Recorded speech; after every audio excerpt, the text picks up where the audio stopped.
ఒక సాధారణ పొలంలో ఉన్న చిన్న పుట్టలో దేవుడు ఉంటారని మీరు నమ్ముతారా?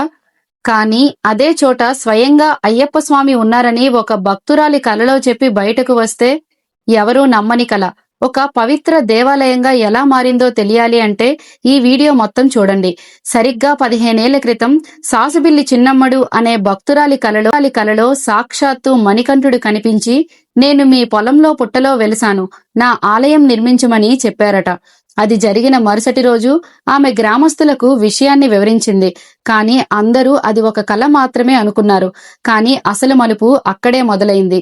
ఆ పుట్ట వద్ద ఒక నాగుపాము ప్రత్యక్షమై ఎవరికీ హాని చేయకుండా భక్తుల ముందు ప్రశాంతంగా నిలబడి దర్శనమివ్వడం ప్రారంభించింది. అది భయం కాదు, ఒక సంకేతం. ఈ వార్త చుట్టుపక్కల గ్రామాలకు దావాలనంలా వ్యాపించింది. నమ్మని వారు కూడా తండోపతండాలుగా అక్కడికి పరుగులు తీశారు. ఒక చిన్న పుట్ట వేలాది మందికి అతి పెద్ద విశ్వాస కేంద్రంగా మారిపోయింది. రోజులు గడిచే కొద్దీ స్వామివారి మహిమలు ఒక్కొక్కటిగా స్పష్టంగా అర్థమయ్యాయి.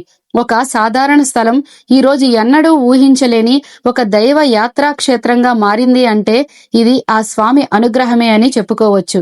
2023 మే 1, 2, 3 తేదీల్లో స్వామివారి యొక్క ఆలయ నిర్మాణం జరిగి పంచలోహ విగ్రహాన్ని మంగళ వాయిద్యాలతో, వేద మంత్రాలతో, వేలాది మంది భక్తుల భక్తితో ప్రతిష్ఠించడం జరిగింది.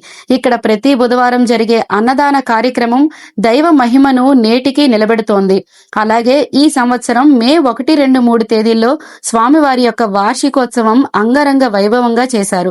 కేరళ వాయిద్యాలు, రాష్ట్ర స్థాయి దైవ నాటికలు, కలశ పూజలు, రథంపై ఊరేగింపు, ఇవన్నీ అంబకండి గ్రామాన్ని స్వామివారు విరాజిల్లేలా చేశారు. మరి ఈ స్వామి యొక్క మహిమను మీరు ఎప్పుడైనా విన్నారా? స్వామియే శరణమయ్యప్ప అని కామెంట్ చేయండి.